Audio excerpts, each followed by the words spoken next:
Welcome back guys. तो आज का वीडियो जो मैंने बनाया है वो ये सोचते हुए कि जब मैं ये सोच रही थी कि मैं फ़ॉरेन जाकर पढूँ या कोई कोर्स करूँ, सो बेसिकली मेरे पास एक कलेक्टिव स्टफ नहीं था कि कौन सी एग्ज़ाम्स होंगी, कैसे उनको कंडक्ट करना चाहिए, एलिजिबिलिटी क्या होंगी।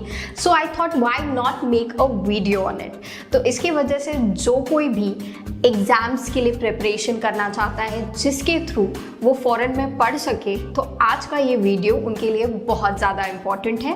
बिकॉज इस वीडियो में मैं आपको वो कई सारी पॉपुलर एग्ज़ाम्स बताऊंगी जिनको आप क्लियर करके फ़ॉरेन में पढ़ने जा सकते हैं। सो सबसे पहली कॉमन एग्ज़ाम है टोफेल, जिसको हम test of English as foreign language के नाम से जाना जाता है। तो अगर हम टोफेल की बात करें तो कई सारे स्टूडेंट्स इसको प्रिपेयर करते हैं, इसके लिए क्लासेस लगाते हैं जो कि कहीं भी ईजीली अवेलेबल है। बट टू बी ऑनेस्ट, अगर आपके पास अच्छा मटेरियल है जो कि अमेज़ॉन या कहीं पर भी आपको ऑनलाइन अवेलेबल मिलेगा, उसको आप ठीक से पढ़ें तो आप इजीली, अगर आपका इंग्लिश अच्छा हो, इंग्लिश ग्रामर अच्छा हो, कुछ बेसिक कॉन्सेप्ट्स अच्छे हो, तो इसको आसानी से क्लियर कर सकते हैं। अब अगर हम बात करें कि कौन ऐसे एग्ज़ाम्स को दे सकता है, तो अगर आपने 12th क्लियर कर लिया है तो आप ये एग्ज़ाम दे सकते हैं। बट कई परसेंटेज में देखा जाता है कि जिन बच्चों ने ग्रेजुएशन कंप्लीट कर लिया है वो तुरंत ग्रेजुएशन के बाद इस एग्ज़ाम को देते हैं। अब अगर आप ये एग्ज़ाम दे देते हैं एंड कंप्लीट कर लेते हैं, सो आपको एक सर्टिफिकेट मिलता है जो कि तकरीबन 2 साल तक वैलिड होता है। आप मान लीजिए आपने इस साल एग्ज़ाम दी बट आप किसी वजह से एडमिशन नहीं कर पाए, तो again that certificate would be valid for 1 more year. You can try for the admissions in the next year as well. तो ये एग्ज़ाम होती है टोटल 120 पॉइंट्स की। ऑनलाइन बेस्ड एग्ज़ाम होती है बट ये पेपर बेस्ड भी कंडक्ट की जाती है। बट अगेन ऐसा होता है कि कुछ स्पेसिफाइड सेंटर्स ही हैं जहां आप इस एग्ज़ाम को दे सकते हैं। तो अब अगली एग्ज़ाम जिसके बारे में हम बात करने वाले हैं वो है IELTS। तो ये अगली पॉपुलर एग्ज़ाम है जो बहुत लोग प्रिपेयर करते हैं, उसके लिए क्लासेस भी लगाते हैं एंड काफ़ी फेमस है।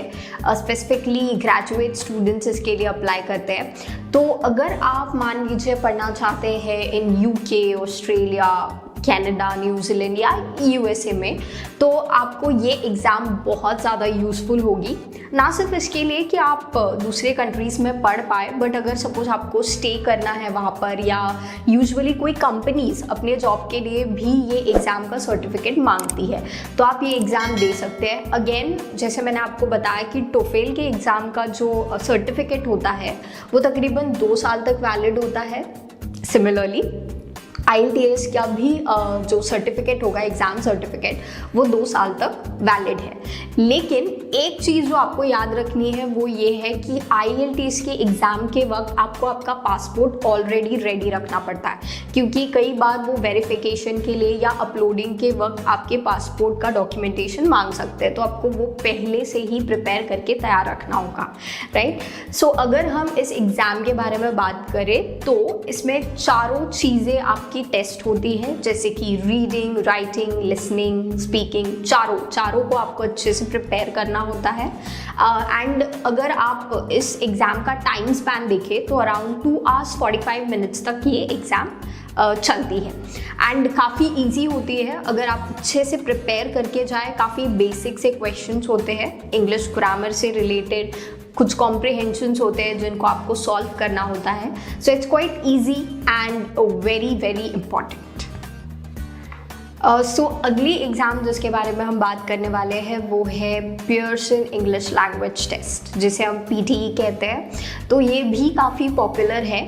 हालांकि जितना हम टोफेल और IELTS के प्रिपरेशन के लिए जो स्टूडेंट्स की नंबर्स देखते हैं उसके अकॉर्डिंगली ये कम है, बट इट्स क्वाइट पॉपुलर। तो बेसिकली जो एज लिमिट है एलिजिबिलिटी है इस एग्ज़ाम को देने के लिए वो है एज ऑफ 16।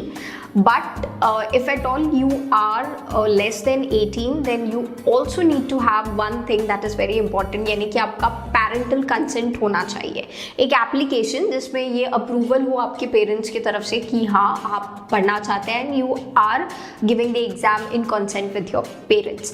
सो ये एक काफ़ी पॉपुलर एग्ज़ाम है। अगर आपकी एज 18 अबव है फिर तो कोई प्रॉब्लम ही नहीं है, but otherwise if it's less than that then you have to have parental consent. तो अगर हम ये एग्ज़ाम का स्ट्रक्चर देखें तो लाइक IELTS एंड TOEFL में हमने देखा था कि 4 पार्ट्स होते हैं, reading, writing, listening and speaking, पर इसमें थोड़ा सा डिफरेंट है। वो ये है कि इसमें 3 पार्ट्स होंगे जिसमें आपको बेसिकली स्पीकिंग और राइटिंग साथ में देना होता है एंड बाकी तो अलग अलग ही पार्ट्स होते हैं। जस्ट द ओनली डिफरेंसेस कि आप जैसे अपना स्पीकिंग और राइटिंग साथ में एक पार्ट में देते हैं। अब अगर हम ये एग्ज़ाम्स के फ़ीस के बारे में बात करें तो थोड़ी सी प्राइजी होती है, यानी आप एक तो अगर आप क्लासेस लगाने चाहते हैं तो क्लासेस भी काफ़ी महंगे होते हैं और कहीं भी यूजुअली आपको क्लासेस नहीं मिलते हैं। Usually you have to rush to metropolitan cities और वेरी स्पेसिफिक प्लेसेस या इंस्टीट्यूट्स जो कि इन एग्ज़ाम्स को कंडक्ट करते हैं। मेरे ख्याल से ICAD एक ऐसा इंस्टीट्यूट है जहाँ पर IELTS के क्लासेस लिए जाते हैं, तो अगर आपको वहाँ ज्वाइन करना है तो आप एनरोल कर सकते हैं। अगेन ये क्लासेस तो प्राइजी होते हैं बट एग्ज़ाम्स की भी फ़ीस थोड़ी महंगी होती है, कंट्री टू कंट्री हालांकि ये वैरी करती है। अराउंड एस्टिमेट अगर मैं आपको बताऊँ इसकी प्राइस तो होती है 1000 मोर और लेस हो सकता है, बट ये एक एस्टिमेट प्राइस है, इतनी फीस आपको पे करनी पड़ती है तीनों एग्जाम्स के बारे में अगर हम बात करें। So that's the estimate price that you will have to pay. Well apart from that there are some many popular exams and very useful ones जिसके बारे में मैं बहुत जल्दी एक और वीडियो बनाऊंगी, but till then stay connected.